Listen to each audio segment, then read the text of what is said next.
3. 1, 2, 3. 1, 2, 3. 1, 2, 3. Are we live? We're live. We're live. Yeah. Okay, there we go. No music today because in terms of scuff setup, this actually isn't as scuffed as I thought it would be. Is Grant still live? He knows I'm going live at 3. He's aware of that. He said he would be done by now. So it is what it is. Yeah. If you haven't, though, go check out his stream. They're doing a charity drive on 3D Musketeers. It's for a good cause. Go check out their stream. Go donate some money for a good cause, and then come back. But yeah, we're here in Sweden for my North American audience. Good morning. I normally don't stream at this time, but it's 3. It's 3 here right now. So hope you got your coffee. Hope you got your donuts, because we have an index here. And we have Olaf from BONDTECH, and we got him to answer all the questions that we can answer. I guess disclosure now, this is still an in-development system. There are certain things that may change between now and release, and there are certain things that, well, you could probably make a pretty good educated guess as to what's going on. They're not going to disclose some things just yet. Yeah. Just because stuff may change. You don't want to tell people it does this and then it does something else later. For sure. But yeah, we're live here in Sweden, in Värnamo. How do I pronounce it? You pronounce it. Värnamo. We're here, and we're live. So what do you guys want to know? We have about an hour to do this show. We got the printer printingly right now. We're printing a little rabbit. This is a rabbit. It's a frog. It goes ribbit. So yeah, ooh, let me fix this here. That's that. Let me shake. Make sure everything here is good. That's that. You want it. RJ wants one of these. Can you take this? I mean, then we have at least one customer potentially. We have one customer. We got one customer. Yeah. We're done. That's all we needed. They brought us all the way out here. They flew us all the way out here just to make sure we could sell one printer. Main question, the umbilical hose for filament. How will it scale or get longer, shorter based on the size of the printer it's used on? So I'm assuming you're referring to, there's no real umbilical for this, because you're going to have whatever, this is a system. This is on a V0. You guys also have one on a rat rig. You also have one on a V2.4. But this is a system. Yep. So depending on what printer you put the index on, the system will be different. Yeah. So right now, this is just the setup you're using for, well, the umbilical will be however you wire up your tool head on that printer. This is an umbilical, the V24, you have it on drag chains. Yeah. But with the Bowden tubes, this is just what you're using right now. What we're using right now. I mean, it lets us manage the tangle. On like enclosed machines, we might use something entirely different, like maybe just piping the filament straight down without a reverse Bowden. Yep. Maybe using like rewind spool holders to keep the filament paths going straight up. Yeah. So So it's essentially, this is just the system they're using right now, which seems to be working for the machines they have it on.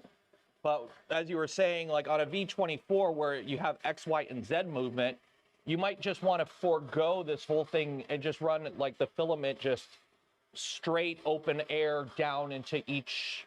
What are we calling these, by the way? What are you? Tools. You just call them the tools. So right down into the tool without a Bowden tube, because it might be better on that machine. So there's going to be a certain amount of variation on final setup, depending on what printer you end up putting this on. Yeah, for sure. And I mean, there's going to be a lot of community mods. Oh, definitely. Some may be way better than what we're coming up with. So, yeah, you're going to have options.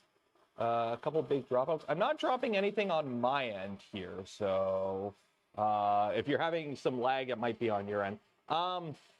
Never got the carbon fiber question answered. Did BT encounter any issues with conductive filaments such as carbon fiber? Can you print carbon fiber on here? Yeah. Okay. Nozzles are hardened? I think some are hardened and some are not. Okay. In the release version. I'm not sure what we're gonna do then actually. If it'll be an option or. Yeah, I mean, I don't see a reason why all shouldn't be hardened. Yeah. Yeah, it makes sense. So like, again, right now, these units are development units. So for example, the tool head itself, can you talk about the shifting of like moving back with the nozzle alignment? Yeah. Are you able to talk about that? Yeah. Yeah. Okay. So for example, this is bigger than what the final. This is small. The final unit will be smaller. Right now, the nozzle's pretty forward from the mounting point. Yeah. But you're working on making it more, like bringing it more in for the final, or the next iteration of this. So again, this is still a development unit.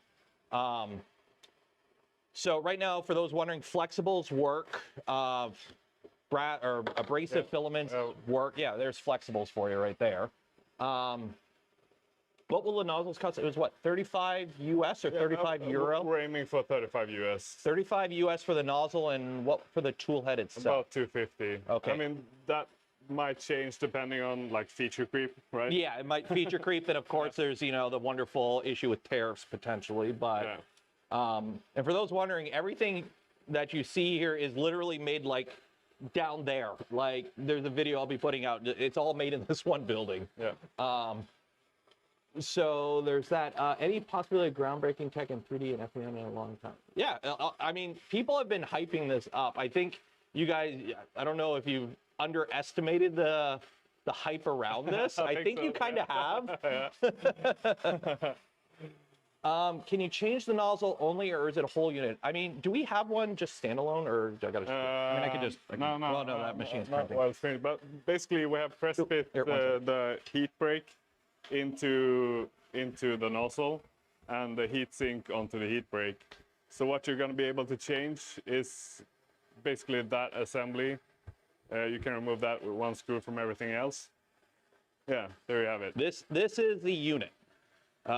This is like what you would get essentially. Again, not final iteration. This is all subject to change, but like this is one assembly. So this is an SLS printed body. These pins are actually magnetic. And then you have the heat break and then the nozzle itself with a sock around it. Yeah. So those pins are magnets, I can confirm, as well as the same type of magnet inside the parking. Yeah. Yeah. So with the whole unit being $35, like you wouldn't be replacing the nozzle if something happened. You'd basically just be replacing the tool. Yeah, I mean, I guess the SLS parts and magnets you don't have to replace. Well, true. You wouldn't have to replace that. You would just replace this unit here. Yeah. So think of it like a lot of other, that seems to be a trend right now in the industry where E3D has the Revo, Prusa has the Nextra, where it's just heat break and heat sink and nozzle are just kind of, everything's becoming one unit because when you press fit it all together in the factory, oozing is not really an issue, luckily, most of the time. So there's advantages to doing it that way. Always going to have a good seal on this one. The CPAP doesn't have to be loud. The CPAP, there is a CPAP on this machine. Obviously, the machine's going to be however loud you put, whatever machine you put it on is. And I have noise canceling enabled, so. Any info about the low thermal mass design choice? Been waiting years for that. I think it just kind of, it's low thermal mass because it has to be because of how it's heated. We're using very thin walled steel. We could, of course, and we have experimented with thicker wall. But I mean, using this very thin wall steel lets it heat up fast, be very responsive to temperature fluctuations, and also cool down fast, which is a key for like not having the filament sit degrading, oozing. Yeah. So yeah. Yeah, because it's inductive heating. For those that don't know, that's now public. We can talk about that. It does use inductive heating for this, so it's contactless essentially. But like, for example, one of the things we were talking about yesterday with the potential issue with flexibles and their ability, their want to like snap back when you let go with the extruder. And because these cool off so quickly, if you do find you're having like an issue with a flexible where like when you let go, it kind of, it pulls back a little bit because there's a little bit of stretch to flexibles. You could just like add a macro that just tells it to wait for 5 seconds for the filament to solidify in the nozzle and then let go, and then it's anchored. Yeah. Because CHT. Yeah, because you do have that advantage. Yes, it's low thermal mass, so it's going to lose heat quickly, but it gains heat quickly, and so the heater just keeps dumping new heat into it, which it doesn't really use a lot of power to heat these. Like, for example, this whole machine is running on a 150-watt power supply. Yeah. So if you're wondering how much the power draw is, we can't give out final numbers yet, because again, it's all subject to change. Yeah, but yesterday I told in a different video, like 30 to 50 watts. Yeah, and that's during the heat up. Once it's at temperature, it doesn't use. No, it's like a lower, bed. yeah. Well, yeah, we haven't had that issue with TPU, with it like pulling back and out. I mean, of course it can happen, but yeah, no, we haven't had that issue. Oh, and one of your engineers lied to me. Really? Yeah. So maybe he had an issue. Maybe he had an issue. I haven't heard about it. So that's something I guess we should kind of touch on is your experience with this system is really going to depend on what printer you put on, because this is a system that you put on a printer. So it's kind of hard to judge. Like, you know, we have some great prints here. We got a little frog. We got several frogs here printed on different machines, but these are all printed on different machines. So the machine itself has more impact on print quality than the system, because your cooling system is going to be dependent on, well, in this case, we're pretty much all of them running CPAPs, right? Yeah, just for tool head size. But like layer stacking, XY accuracy, that's all going to be still machine dependent. Yeah, I mean, we have some flaws due to the nozzle being so far in front, but I mean, it's not too bad, right? Oops, short interruption. Yeah, I don't know if we're in a studio here, so heated chamber printing, say 65C. Have you tested this in a heated chamber yet? We have, yeah. We have an earlier iteration we tested in the Intamsys HT, FunMat HT. Oh, okay. And I mean, it performed good then, but now we're on a new PCB design and with another one coming out as well with new cooling solutions. So we have to reevaluate everything, basically. So you're probably going to have some of the same limitations you have on most modern printers, where since you have a PCB in the tool head, you're not going to be able to crank the temperatures like crazy high. But if you're throwing this on like a normal boron where chamber sits around high 50s, low 60s, you shouldn't be running into any issue. I mean, basically, you're going to have to limit your flow rate to make it work in that system, more or less. Okay, that makes sense. Because the more flow rate you use, the more effect you use on the heating, and then the PCB is going to heat up proportionally. So as long as you keep the flow slow, you're going to be able to run it at high temps. Makes sense. Makes sense. Let's see here. Do we have a little interruption? We had nothing on my end. For the new PCP, please use US mil spec component. I mean, for those that don't know, military spec isn't a good thing. You don't want to use military spec. Military spec is lowest, like the cheapest thing that works. You want to use like, there are proper things. XL kit when? I mean, the XL is already a tool changer. Why would you get a tool changer to make it into a tool changer? But I'm sure, I know this came up in grants. I know this question has come up to me multiple times. You can't answer it, but like information on if a printer will be sold with this as a native thing, where you could just buy an off-the-shelf machine equipped with Index. I mean, it's gonna happen. In what way I can't talk about, but it's gonna happen for sure. Crank up the volume. I can crank the volume up a bit. There we go. Crank the volume up. Better? Okay. There we go. Hope it's a bit better. More tools. How big is the V2? Is it a 300 or 350? 350. Okay. We have 9 tools on it. We could probably fit 10. Yeah, so they have a 350 V2, a Boron V2.4. Other than Index, the machine is pretty much stock. Yeah. And it fits 9 tools, maybe 10. So if you're wondering how many you could fit on a 350, 9 or 10 tools roughly. Yeah. So if you were rocking an Orange Storm Giga, I think we did the math, it's 22. Yeah. But if you're moving in the Z with the XY motion system, you could potentially stack multiple layers of tools. People are going to have fun with this system. And with the tools being $35 a pop, that's relatively cheap to start kitting out machines with like a dozen plus tool heads. Yeah. It kind of, at that point, it becomes kind of ridiculous because, you know, theoretically, even on like the V2, you could still already have just a bunch of other tools pre-ready to go that you just kind of, and off you go. Like, that's it. That's all it takes to change your nozzle on this. It's like, oh, I want to print stuff in 0.8 nozzles, okay? Done. Like, this is it. It's magnetic. You don't have to do anything. You don't have to tell the machine what nozzle it has, really. It's all splicer side. You might need to maybe calibrate the XYZ offset. Oh, yeah, you might have to recalibrate offset, which hopefully by then there'll be, because right now, again, it's all machine dependent, but there should be hopefully macros by then that should be able to auto-calibrate it all, hopefully. Yeah. So I think right now you're still doing it manually, but that's just because you have it on a bunch of multiple different in development machines that nothing is really set in stone yet. So you're still doing it manually. Yeah, and I mean, there's plenty of different automated probe setups already. And if we're not developing our own, we're for sure going to recommend the best one. Yeah, there's Clipper tool changers already. So there's already systems that can do that. Max flow rate. Are you able to say roughly? I mean, that depends on so many things. I know. As with all hot ends and stuff. But I mean, if I was going to just blurt out one number, it would be 25 millimeters cubed. Yeah. Right now, when we're printing PLA, we have it with a 0.4 millimeter nozzle capped at 30. We can go as high as 16 bursts, 40 maybe. Yeah. It's higher flow. I wouldn't say it's like, it's not going to be competing with a tube or a Rapido, but it's higher flow. And again, it's going to depend on what materials you're printing, on what nozzle size and what temperatures and whatnot will dictate your final flow value. Remember, there's no real standard for measuring flow rates, unfortunately. Everyone kind of does it their own way, and they tell you whatever number makes them look the best. But we're going to be transparent about it and show, like, this is the performance we get under these circumstances, and, like, do a bracketed flow rate comparison. So. What is the softest TPU you've tried? 85A. 85A right now? Yeah, this is TPU. And then, oh shoot, what was the other thing I was going to say?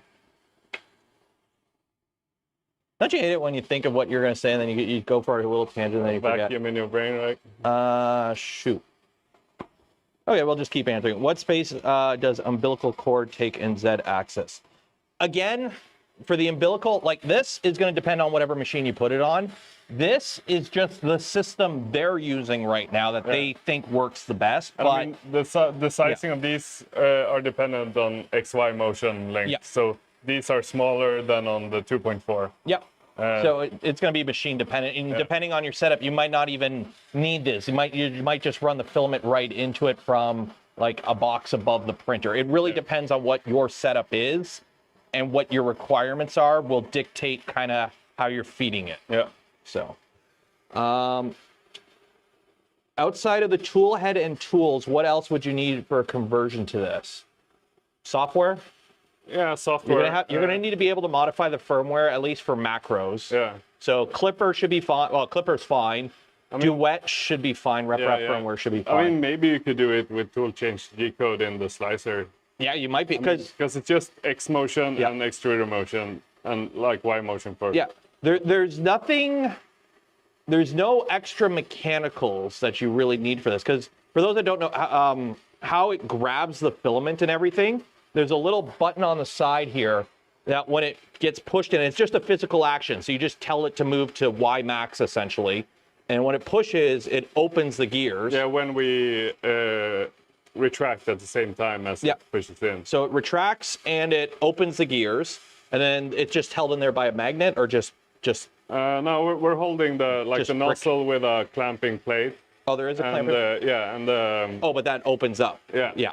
And the gears open up. Yeah, so it all opens up basically mechanically. So there's no servo to lock and unlock. But what happens is when you go in and grab the new filament, you engage your extruder motor, which cams back in now and just grabs the filament.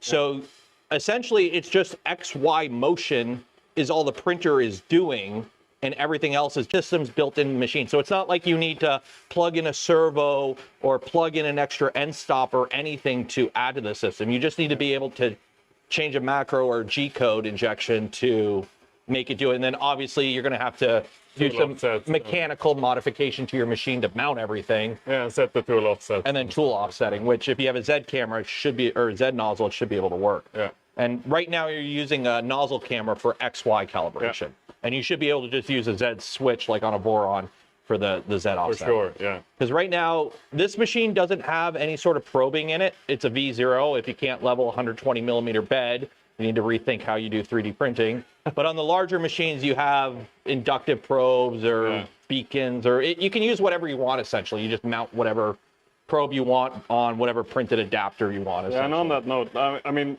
what we're gonna do for beacon most likely is having a mount on a tool. Okay, so you would just so you would have a tool that's specifically a probing tool, essentially. Yeah, okay. Like a scanning tool. Yeah, and that's another thing. You could theoretically have a cutter, like a vinyl cutter tool on this. We can't put too much pressure from upwards to the nozzle because then you're gonna be fighting like the mechanics inside. Oh, okay. But oxyacetylene torch, lasers, tap compatible. Since you just said pushing tap, we're on tap. I don't think there's enough. There might be a little too much force. I think like 600 grams should be fine. So up to 600 grams. So if your nozzle probing thing is using less than 600 grams, you might be able to get by okay. Yeah, I think even more should be fine. But so you should be fine. Okay. Just don't do it on a V0. Yeah, again, if you need something to probe the bed of 120 millimeter V0, you need to rethink what you're doing in 3D printing. Sharpie mount? Yeah, Sharpie mount. Yeah, for sure, yeah. What was it? CAN bus or USB? So right now the board is still kind of in development, and we're most likely not going to be including that, but we're going to make the space behind the motor accessible and add like standard mounting patterns so you can slap on an EBB 36 or wood or whatever your flavor is. Yeah, because right now you're pretty much wiring them up just directly wired for now. Yeah. So you would need what? You need your 2 heater wires, you need your 4 extruder motor wires, whatever you need for sensors. There is a fan in the back for cooling the heat sink of this. But we're going to integrate that closer to the board probably, so you're not going to have to wire that up. Okay, so you would be able to wire it up just old school style or do a PCB in the future, but that's still in the works. Yeah. But again, you only need 1 wires. It's not like you need CAN bus for each one of these because these are inert. There's no wires to these. They're just filament. Tool. Just filament. If you're mounting beacon to the tool head, because beacon's USB, so unless you had a USB hub in the PCB board, which I don't know if there'd be room for beacon, you would have to run the USB cable for beacon. But you have to run wires to the tool head no matter what. You guys haven't figured out how to do wireless power transmission yet. I mean, we're kind of doing that right now, right? I mean, technically you are, but you're not enough power and not enough data. No. Yeah.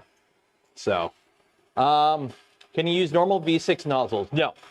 This system it's a nozzle heat break on an SLS mount that is all new. The entire system is new. I think your whole nozzle here, like this whole thing weighs almost as much as like a volcano nozzle. Like it's there's not a lot here. If we were gonna like make that work, the whole functionality would suffer because you would increase the thermal mass. Yeah. So heat up would be slower, cool down would be slower, and since we're using inductive, you would have to use like steel. I mean, it wouldn't work as good. Yeah. And as you can see right now, you can see how quickly it's doing the filament changes. And remember, each time it does a filament change, it has to heat the nozzle up. Yeah. So, what cartridges are compatible with this tool head? None. This is all new. This is all new. We're not using cartridges. No resistive heating. Yeah, it's an inductive heater built into the tool head itself. Yeah. So yeah, it doesn't use those heaters. And the nozzles, yes, the nozzles, they'll either all be hardened or there'll be a hardened option. Why not mount clicky beacon to a print head? You could. That's the thing, because again, this is the system. When you buy it, it would basically just be like the front part of it that has all the mechanisms and everything. You're still going to need a mount to mount it to your printer. And I'm assuming there'll be like files available for different mounts. And I'm sure if there's a high enough demand, somebody will start making machine mounts or SLS mounts. I'm sure there will be an ecosystem for this. Yeah. But if you wanted to use beacon or clicky or whatever, you would just have to make a mount for it and slap it on the machine, and then off you go, essentially. Yeah. What's the max temp? I mean, glowing. Well, it's inductive. It will get glowing if you let it. Yeah, but we're hoping for 300. We're aiming for like at least 265, 270. Yeah. But I mean, it's going to come down to what the silicon can handle. Yeah, because there's socks on it. Yeah, and the SLS, and the coil. Yeah. The coil obviously has to withstand the radiation heat. Yeah. Yeah. So This is not a system for printing peak. No. At least right now. But it's definitely not a system for printing peak. This is your PLA, PETG, ABS, maybe some nylons and PCs, but this is not like a super high temp system. It's not designed to be that. As you go higher in temperature, the systems that you need for measuring temperature, they have like ranges where they're most optimal in. If you get out of those ranges, you start getting more variance. The silicone sock on this is pretty much required from, like, you need to run a sock on this, right? Yeah, I mean, it increases efficiency a whole lot. So. Yeah, you kind of want the sock, and most socks start degrading over 300. So. Also, we kind of want to protect the plastic from leaking up and interfering with the temperature measurement. As well. Which is super secret. So we have to kind of plug that up. Will the inductive heater be a problem for wires close to it, EMI and everything? Have you run into any electrical interference from the inductive heaters? No, nothing yet. Nothing yet? We are going to do like EMI testing and all that stuff to make sure it's completely safe, because, I mean, the electronics made and sold in the EU has pretty strict standards. So, yeah, it's going to be a very safe system. Okay. I mean, the option is not having a system, so. Yeah, that's true. Like, if you're that worried about like PCB interference and whatnot, you could just not have a PCB in the tool head, other than the one you need for the inductive heater. Will it work with a flying gantry? Yep, they have this on a V2. They have a V2 downstairs with it. Yeah. It's in the original ad video. Yep, the original video is a V2. Release, you're hoping by the end of the year, was it? Yeah, end of November. End of November. Next, we're on track for that right now. Okay. But, I mean, things can change. We will know more for sure, like in August, September. Yeah, so again, everything you're seeing here is out of date, essentially. Yeah. There is newer revisions of this in the work. They're more compact, more efficient, and it's just, this is the first functional iteration of it. So, you get it working for the first time, and then you start seeing where you can improve on it. Yeah. But even like now, even like the system as it is, for example, here's a fun little Panda. This isn't a purge tower, it's a prime tower. It is. Yeah. So this is, here, let's switch the cameras here and see if this works. Oh, hey, I do have two cameras in the setup. So this is Panda Prime. Not purge, prime. You want to use prime with a tool changer no matter what, just because you want to make sure the filament's flowing before you go to start printing, because you don't want to have a giant gap on your outer layer, because you got to get the filament going. And we might not use a tower for the final recommendation, maybe something else, a conveyor of sorts. Yeah, you can even just prime to infill on if the model's big enough, because prime doesn't use that much. Yeah. Compare that to, this is bamboo. It's an undisclosed Chinese multi-material. An undisclosed Chinese multi-material system. Here's the Panda. Here's the purge tower. Here's the poop. So all of that. Here's this. Yeah, and the printing time is a lot quicker. Something like 4 hours versus 12 hours. Yeah, it's a bit more efficient. Now, to be fair, it's not quite as fast as a true tool changer, because with a full tool changer like an XL, for example, you can preheat nozzles, and there are some advantages to that system, but it's pretty dang close, and it's a lot cheaper. I think the XL is, I mean, it's very fast. It's like 5 seconds. It dock, grab, go. Yeah. Whereas this is 5 to 10 seconds. No, I mean, not more even. like 12 to 15. 12 to 15 per, but it's still much faster than the sometimes over a minute for like an AMS or an MMU system. Yeah. So it all depends. Again, I'm a firm believer there is no best system in the world. They all have pros and cons. You need to figure out what your use case is, what you need your machine to do, and go with the option that works for you. For sure. Although I got a feeling a lot of people are going to like this system. Let's see here. Will it be at Formnext? Yeah. Hopefully. Yep. Yeah, it'll be at Formnext. I'm doing a custom 400 by 400 Trident just for Index. I have a 350 Trident that has a tool head ripped off of it that's waiting for this. We have it running on a Trident as well. Not here, but... You let somebody take one home? No. Did you take one home? I mean, one of the developers in Gothenburg, and he's running it on a Trident. So. Okay. Electronics will have heater logic, thermistor, anything else. By default, you need a board to control the Inductive. You also, does that board also handle temperature reading, I'm assuming? Yeah. So, I mean, so you wire it up like any standard system. Okay, so yeah. So as far as the printer is concerned, you have essentially what, 2 wires for heater, 2 wires for temperature. Yeah, and also a power supply. Oh, and a power. Yeah, so you do have to run power to it. Yeah.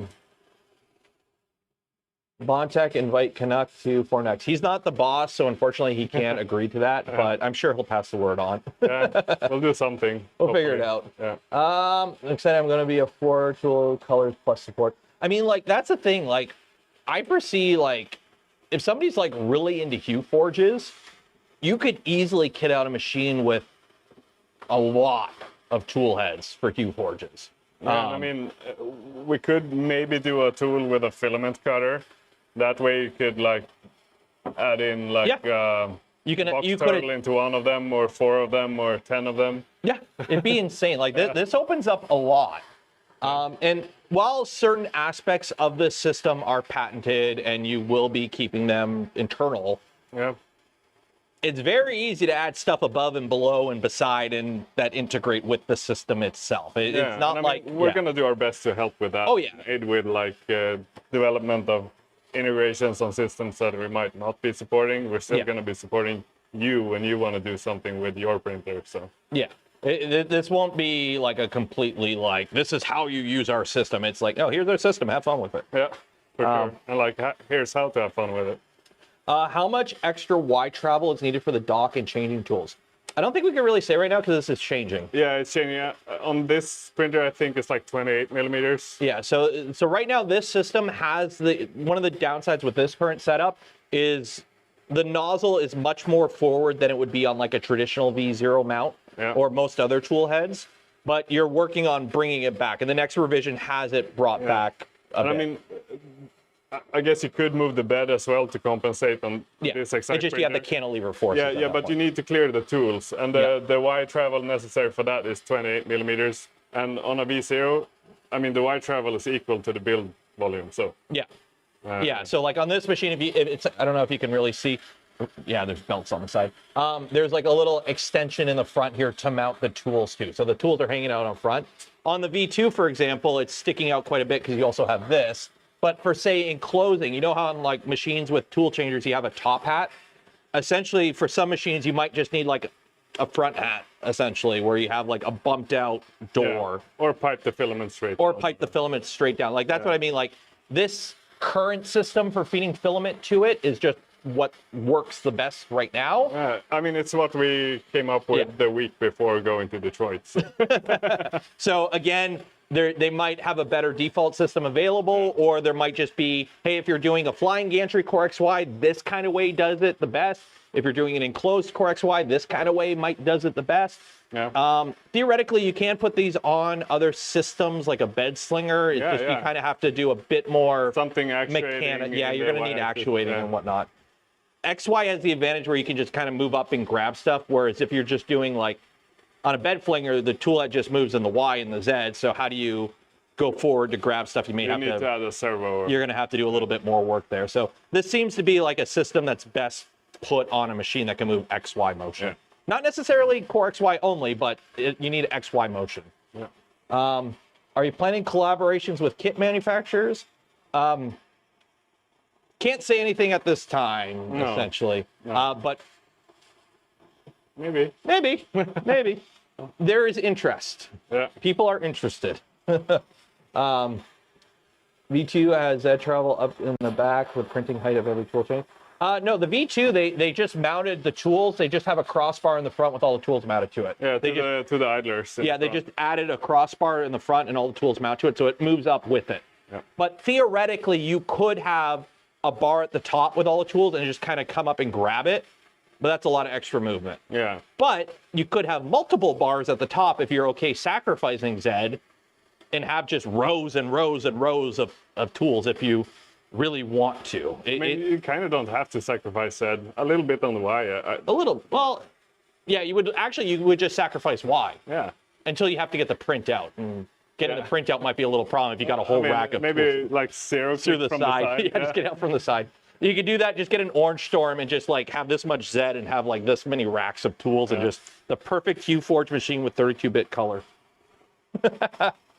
Any filament runout sensors integrated? Not in this, but you could put one. We might do one in the tool head maybe, but the best option would be to have it on each tool. So you don't have to like dismount stuff. Yeah, you would need to know, like, it'd be best for each, you would know which tool runs out. Yeah. And for those wondering, a KW10 micro switch you can get from AliExpress for like 5 cents. It's not that expensive to DIY a runout switch. So, any tool racks on a door? Oh, all the tool racks on a door. Can Orca Slicer handle that? Are you guys using Orca or Prusa Slicer? Prusa Slicer. You're using Prusa Slicer right now? I mean, theoretically, any slicing software that can run a tool changer can run this. Like, it usually, are you doing the macros for the tool changing are on the slicer or on the firmware side or on the slicer side? Firmware side. Firmware side. So just a macro. Yeah. So that you just do a tool change G code, which is like what, just like T0, T1 call out or whatever, and then a macro handles changing the actual tool itself. Yeah, I mean most of the config file is like handling offsets and saving variables. So, yeah. Can it be used with active heated chamber? Actively heated to what? Yeah, that's the thing. Actively heated is kind of like a misnomer right now. It doesn't matter if it's active. Okay, ready? All chambers are actively heated because you have a bed in your chamber that's dumping a couple hundred watts into the system. Now, if your printer enclosure sucks, you may need an additional heater to bump the temperatures up to make up for heating loss. Cough most off-the-shelf quartz-wise. If your chamber stays 60, high 50s, low 60s, you should be fine. Don't try putting this in a machine that you print peak on. No. At least right now, I'm sure there'll be final specs closer to release. For sure. So, flexible filaments like TPU? Yes. Yes, it does. It does work with flexibles. It does work with abrasives. All nozzles might end up being hardened, or they might be an option for a hardened nozzle and a non-hardened. At this time, it's still a little too early in development to say what the final product line will look like. Will the front fall off? No, it falls inward, actually. The front would fall inward. It can't fall off because the magnets in the back are there, so it would fall inward. Let's see here. How much is proprietary? I mean, as of right now, nobody else is making this. You're the only ones making this, so technically it's all proprietary. Like, this is proprietary, and the tool head itself is proprietary, but then you mount it to any printer you want, essentially. And I mean, we're not close to the idea of collaborating on different, like, nozzle tip design, so,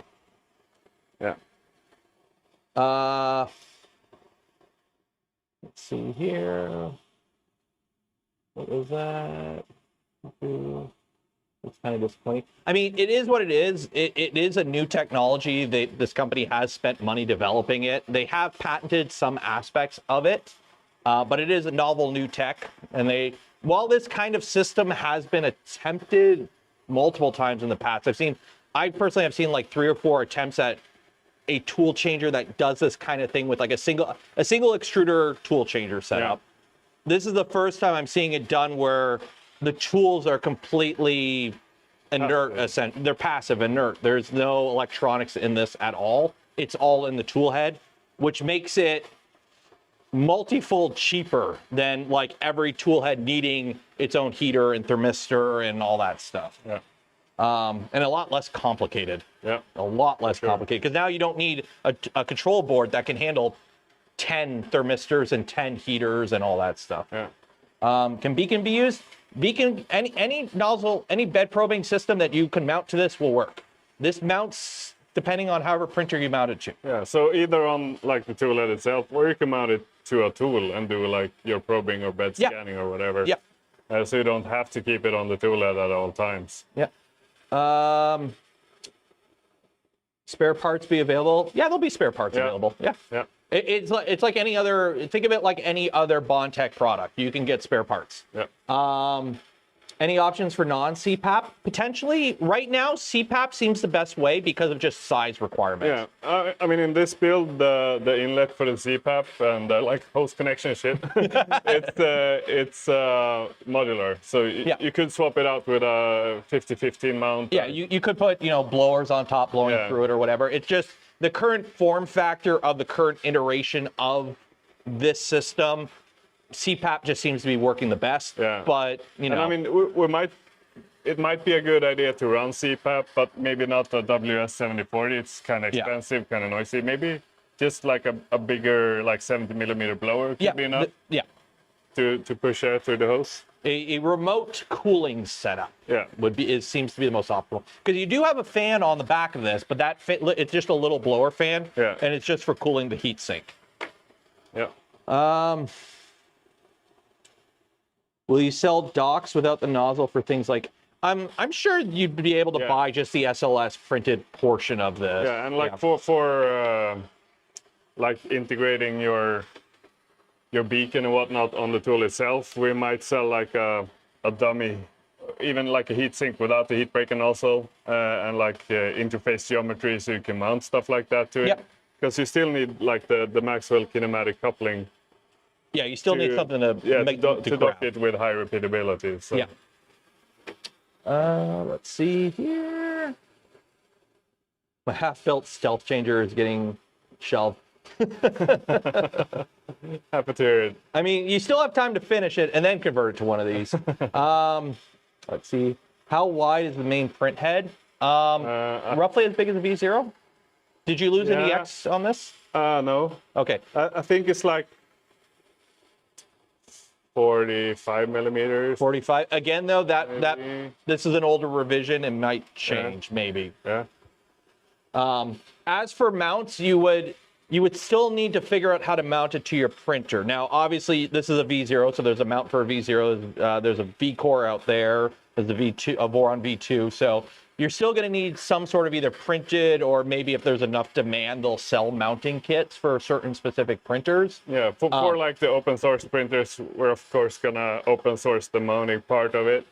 So you can like adapt it to your needs if you want to change something or whatever. Yep. If there's high enough demand, like you say, we're going to do SLS parts. Yeah. And for those, I see someone who's asking if the mount is, this is SLS and it's glass-filled nylon. Yeah. It's like every other, go grab your LGX and whatever material that is, that's this. Yeah. So it's SLS nylon, which are also made in-house. So make sure you watch the video that I'm putting out later this week of the tour of this place, because literally it's like all made here. Any nozzle diameters? They have 0.4s. I've seen, what, up to 1? Yeah, this is a 0.25. Yeah. Which we're using as a 0.4 in this case. Yeah. We have up to 1mm, but I mean, we can probably go up to 1.8, right? Theoretically. Maybe, yeah. None of these are CHT, I don't think. Yeah, these are all straight through. No, they're CHT. Oh, are they CHT? Yeah. Maybe not the 0.25, but these are. Okay, so they are CHTs. Yeah. V-Core 4 mount confirmed. Yeah, yes, I'm looking at one right now. It's outside the room, though. At least a prototype. Prototype. Yeah. Which actually, the way the V-Core is might be the better way of doing it, because it's behind, so you don't have this wall in front on the V-Core. I mean, better. It's subjective. Subjective, yeah, because now you got to load all the filament from behind the machine. Yeah. So it's going to depend on your setup. A Cartesian mount. The only thing with a Cartesian mount, you're going to need some additional actuation. Unless it's a bed racer and you have the XY motion. I mean, you can still have a Cartesian machine that moves the entry, like the. I mean, yeah, you could mount it. Yeah. I think more of a bed flinger. A bed flinger, you're going to need something to like swing in or pivot in to grab it. Probably like add something to the X-ends so it travels up in Z. Yeah. And maybe like come up in the Z and have a bar move forward and back holding all the tools or something. Step files. I'm sure you guys would release like at least files for like mounting. Yeah, like reference geometry with like all the mounting positions and like the external footprint. Yeah. You're not going to get a detailed CAD so you can machine this at home. No, it's not open source. It's not open source, but they will provide if you wanted to design a mount for it, here's everything you need to know about it, essentially. Yeah. And I mean, open sourcing it even if we would do that, it wouldn't make sense because everything is like tolerance sensitive and Oh, it's there's a lot of precision machining. Yeah, and like the inductive heating has to be like perfectly calibrated in house, and I mean, we would set you up for failure if we allowed you to. If you tried printing one of these at home, you probably have a fun time. All sorts of issues. Yeah. Trust us with this, please. I've seen the graveyard of parts, put it that way. I've seen the scrap. I've peeked in the scrap bin. Let's see here. What are we at right now? Oh, we got about 15 minutes left, by the way. Can you talk about the method used to ensure nozzles are level after change? You have pins. There's reference points. There's Maxwell kinematic coupling for the there's XYZ repeatability of the nozzle. Can I show this up close? Yeah. Okay, let's see. So it rests on. We have 3 slots resting on. So you got 2 pins here for locating, and these pins are magnetic. But also on the bottom of the heat sink, you can see these 3 slots. So it basically it indexes off multiple points to hold it in position and to locate it in position. The only thing you may have to do is each nozzle, you may have to ensure your Z offset. So if you're running a V2, for example, you have that nice little nozzle switch, and you just go by, grab each tool, go click, and save your offset value for each nozzle. So yeah, and maybe also XY. And XY too, potentially. But that's like one time and be done with it. Yeah, you do. It's like any other tool changer. You do need to do a calibration, but then you just save all the values, and as long as you don't really change anything, you're good to go. Yeah. Were there any problems with existing nozzle wiper systems? I don't think so. No. Nope. It's not like the nozzles are stupid cheapo copies. I mean, I guarantee you AliExpress will have something, because that's what AliExpress going to AliExpress. But considering I've watched these guys put stuff together for the past 2 days, I trust them a bit more than random AliExpress stores. Yeah, and I mean, we do have to like ensure that the thermal properties of the nozzle is like well calibrated to our induction heating system. Otherwise, you could run into like risks and issues. Yeah, and inductive, the one downside of an inductive system, you don't have that advantage of a PTC system, which everyone seems to be moving to, where a PTC heater, as it gets hotter, the resistance drops or increases. It increases, so it essentially, it can only get so hot regardless of how much power you dump into it. Yeah. Inductive systems will keep dumping heat into a system till it glows. Yeah, so I mean, there are thermal runaway. There is thermal runaway. There are protections in place, but you kind of have to treat it more like you have a traditional heater cartridge where you do need to have some safety precautions. And we have, I mean, to be transparent, in the like induction circuit, we have layers upon layers of safety protocols. Yes. So. Even if a MOSFET would freeze, we have ways to deal with that. Okay. So there are safety systems in place. Yeah. But again, as you're saying, though, you do have to make sure everything's calibrated to work properly with the system. So if you want to like ruin your $250 tool head in order to save a couple of bucks on a, like, this is $35. Yeah, I mean, that's... If you want to go that way, I mean, I wouldn't want to be opening that support ticket, put it that way. Is the thermal runaway mechanical or software? Software, and I'm assuming there's stuff in the PCB itself. Yeah, the software in the PCB, several layers of safety protocols, as well as the standard ones in Clipper. Yeah, because if it heats up so quickly that if it detects something's going wrong within a couple seconds, it knows something's going wrong and it kills it. So, accelerometer would be whatever you use for tool headboard, essentially. Yeah, or you put it on a tool. Or you put it on it. Yeah, you could literally just have a tool with an accelerometer, like a dummy board of this, with an accelerometer built in that just you put it in whenever you want to run an input shape. Yep. So, release date, end of year, after November. End of November, hopefully. End of November, hopefully. Hopefully in time for Christmas. Soon TM. Soon TM. And it's better than most War-On stuff. Let's see here. When the tool head disconnects from the nozzle, what prevents temperature creep in the nozzle? The temperature has such a low thermal mass that it cools off within, seconds? I don't know. Yeah, I mean, it's like 2 grams of steel or something. Yeah. So not a lot of heat to dissipate, and the heat sink itself is enough to deal with that. It just air. Yeah. There's so little thermal mass there the moment it disconnects and the heater's off It just cools down. Yeah. So, have they input shaped this? Input shaping is going to depend on the machine you put it on and the mount you use. Like, this is, I'm not saying I'm trying to get ahead of the curve with like this kind of like any sort of criticism of this, but how the machine prints depends a lot on the machine you put it on. Yeah. This is a nozzle and a tool changing system. This is not a 3D printer. So if you buy this system and put it on like a completely clapped out Trident that you built and the frame's not square and your belts are loose and your bearings are shot, it's probably not going to print good. But that's the that's your printer's fault. That's not this. So in terms of input shaping results, in terms of like that kind of mechanical, that's going to be printer side. Yeah. The tool head's solid. It's all SLS and it's, you know, precision put together. Like with the next revision, we're going to have the balance way better. Yeah. It's not going to be like the ultimate top performer, like not going to be armchair engineering. Yeah, it is going to be a heavier tool head. You're not going to be wanting this. You don't be putting this on a machine to print speed benchies. No. But it's a tool changing system. Yeah, and it's not going to be too heavy. I mean. Oh yeah, it's lighter than some other tool heads. Yeah, I mean SLS is really light. I mean, I guess the motor is 22 millimeters, so it's a bit heavier than the 20.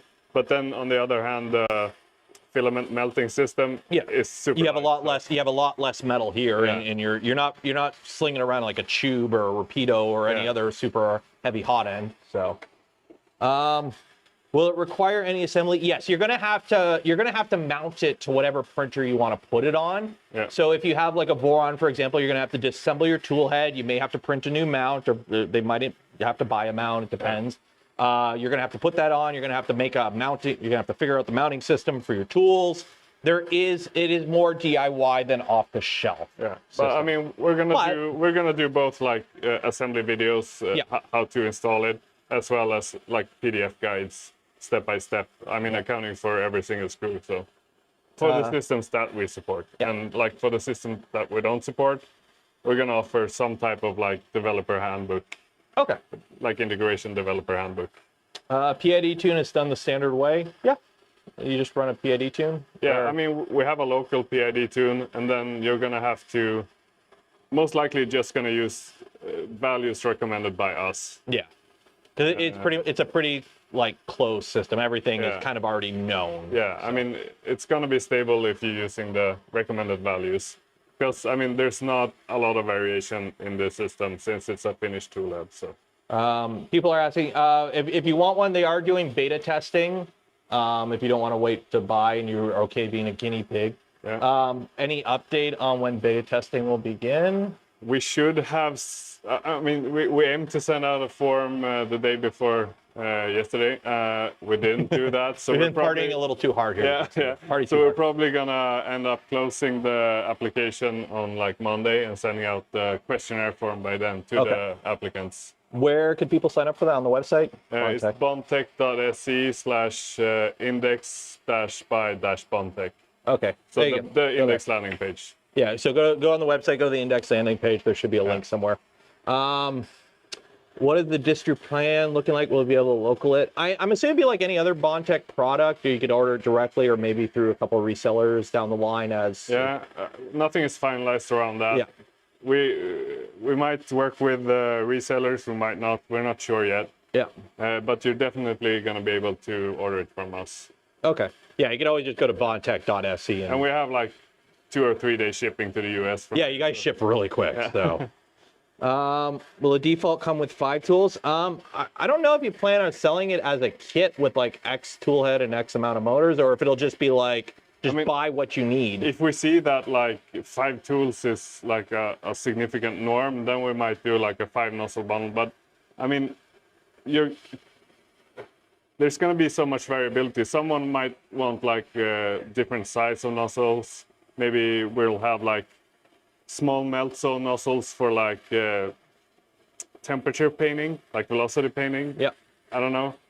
I mean, there might be some variation, and not everyone is going to want like 5 0.4 millimeter nozzles. Exactly.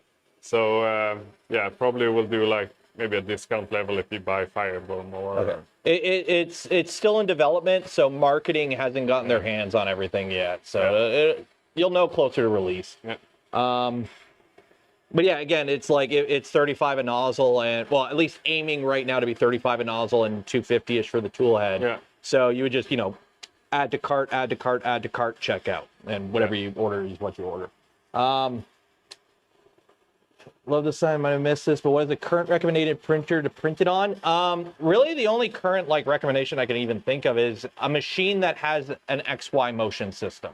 Yeah. So you don't want to put it on you theoretically can put it on a bed flinger, but then you have to add extra mechanicals for motion for docking, undock.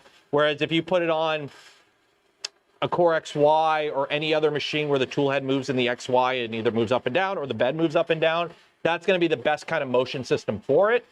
The bigger the machine, the more tools you can put on it, and you need to be able to modify the firmware. Yeah. So if it's like an off-the-shelf machine from like Bamboo, probably not. I would say probably Sovol SV08. SV08 will probably be popular. But of course, Voron 2.4 is the better option. Or Trident, or yeah, a V0 if you want a tool changer that you can use as a carry-on for whatever reason.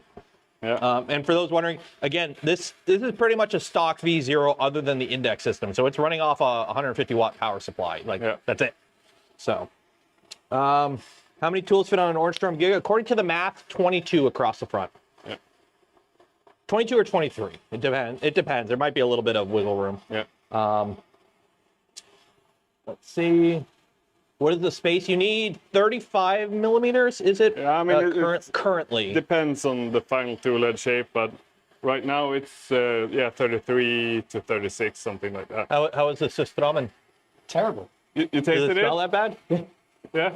It's not the worst thing I've smelled, but as you're going to eat it, the smell hits you too, so you kind of have that gag reflex. Yeah. It wasn't pleasant. No, I'm not gonna lie. I threw it out because I don't want to eat the rest of it. But that salt candy, after you get over the crazy amount of sodium, it was actually good. It was great. It was just the crazy amount of salt at the beginning. Yeah. Did anyone try the Systramen? Yes, I did. We raised over $1,000 US. Nice. Congratulations. Very happy about that. So since he did on my stream, subscribe to 3D Musketeers. Yep. No, subscribe to this guy. He needs the help. Yeah, because only one. Yep, we're streaming. You want to come and say hi, Martin? He didn't.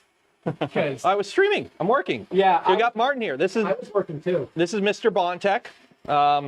We did a nice little tour that'll be available in the next week or so. So yeah, thank you for bringing us out here, by the way. You're most welcome. It's been awesome to have you here. Thank you. And actually, this is a good time because I think we're going to wrap up right here. Yeah. Don't touch his hands. Okay, I won't touch. You wash your hands after you. Oh, very much. Yeah, you wash your hands after the very restaurant. much, yes. I don't think I think we covered everything. A lot of questions have been repeats lately, so I think we've covered everything. CPAP, again, it's going to depend. Whatever machine you put it on, you can put whatever CPAP you want. They're all saying, hi, Mr. BONDTECH. Hello. Hello. So yeah, I think we're going to call it there. If you do have any more questions about this, feel free to reach out to me, or I'm sure there's you have a QA page on the website. I mean, join our Discord, please. Yeah, join the BONDTECH Discord. Ask away. If you are interested in being a beta tester, they are doing some beta testing. If you want to wait to throw money at these folks, which I'm sure these people would love that, you're going to have to wait till the end of the year after November Form Next, hopefully. And I can't wait to get my hands on one of these because this is it's so good. Like seeing it in person, like I saw it at Rapid. Yeah. And then seeing it here in the couple machines you have it on and seeing the more results of how it prints, it's such a clever system. It's part of my French, but it's just stupidly simple. Yeah. Like it's really it's just clever. It's just a clever way of doing a tool changing Now when system. you see it, it's simple. Yeah, now you see it. I don't want to know how much engine, you guys have been working on this for quite a while. Yeah. It looks simple once all the development. Again, I peeked in the chip bin out back, and I've seen the graveyard of parts that didn't make it. So, yeah, thank you for having us out here. Thank you. Thank you for popping in on the stream. Yeah. And yeah, more information, check out the link in the description for BONDTECH. They make a lot of cool stuff outside of cool tool changers. They make a lot of hot-end stuff and extruders and whatnot. And yeah, I think we're going to call it there because I think we're going luging or where? We're going luging. We're going luging now. Yeah. So enjoy the rest of your day, everyone. Take care. I'm Taylor Canuck Creator. Thank you, Olaf. Thank you, Martin, for bringing us out here. And Take care. Bye. Bye. I don't have any of the fancy outro stuff, so it's just going to end. So once